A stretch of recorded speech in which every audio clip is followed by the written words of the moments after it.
अस्सलाम वालेकुम। मेरी आज की वीडियो उन लोगों के लिए है जो ये जानना चाहते हैं कि अपवर्क पर टोटल कितने किस्म के बैजेस होते हैं। इनको हम अपवर्क टैलेंट बैजेस भी कहते हैं।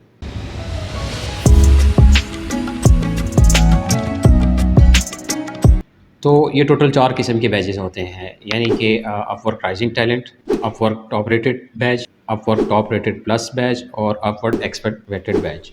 इनको बारी-बारी डिस्कस करते हैं। सबसे पहले है राइजिंग टैलेंट बैच। जैसे ही आप अपवर्क पर प्रोफाइल कंप्लीट करने के बाद आप 4-5 जॉब्स कंप्लीट करते हैं, जो भी उनकी ड्यूरेशन हो, जो भी उनकी कॉस्ट हो, आप सक्सेसफुली उन्हें डिलीवर कर देते हैं, आपकी प्रोफाइल पर राइजिंग टैलेंट का बैच शो हो जाता है। अब ये बैच कुछ अरसे के लिए होता है, बाज़ औक़ात ये भी शो नहीं होता और आपकी प्रोफाइल पर डायरेक्ट एक परसेंटेज शो हो जाती है, जिसको हम जीएसएस स्कोर कहते हैं, यानी कि जॉब सक्सेस स्कोर कहते हैं। अब इसको मेंटेन रखना होता है मिनिमम 90%।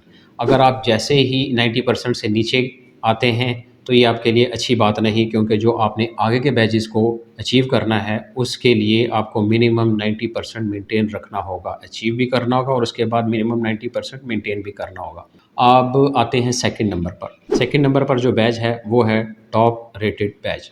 टॉप रेटेड बैच की क्राइटेरिया ये है कि आपका जीएसएस स्कोर 90% हो मिनिमम। साथ में उसकी एक और रिक्वायरमेंट ये है कि आपने जो पहला प्रोजेक्ट आपने किया वो कम से कम 90 दिन पहले किया, पहली जॉब को डिलीवर किए हुए कम से कम 3 महीने हुए हों। फिर तीसरा आता है कि आपने एटलीस्ट पिछले 12 महीनों में, यानी कि 1 साल में $1000 आपने कमाए हुए हों।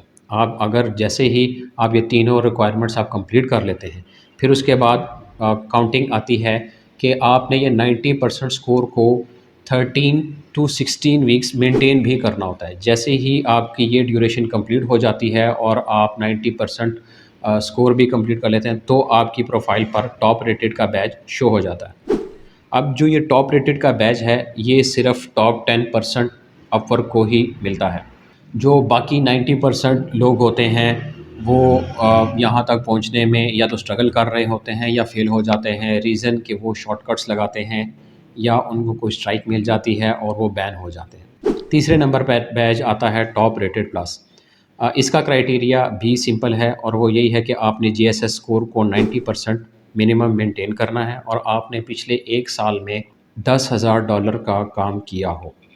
ये 2 आपने मेंटेन करनी होती हैं। जिस तरह ही आप इसको मेंटेन रखते हैं और आपके पास अ, जौन-सा है टॉप रेटेड प्लस का बैच आ जाता है।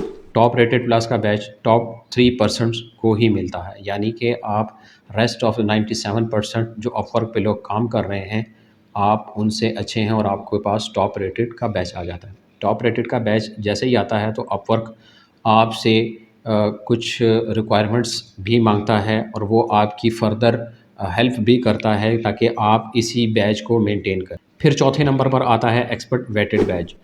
एक्सपर्ट वेटेड बैच के लिए इस तरह की कुछ ख़ास रिक्वायरमेंट नहीं है कि आपकी प्रोफ़ाइल कंप्लीट हो और आपने जो-सा जीएसएस स्कोर को मेंटेन किया हो। इसका तरीक़ाकार थोड़ा-सा अलग है। वो अपवर्क के टैलेंट मैनेजर्स, अपवर्क के जो एक्सपर्ट्स हैं, अपवर्क की जो टीम है, वो आपसे इंटरव्यू करते हैं। आपसे क्वेश्चंस करते हैं।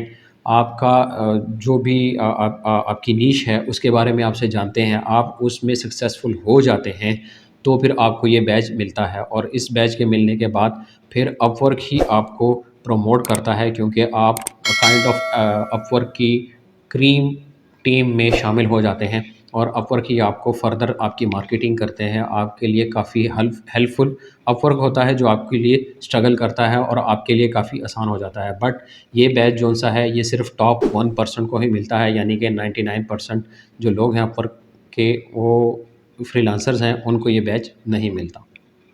आज की वीडियो के लिए इतना ही, आगे के लिए देखते रहिए। Thank you.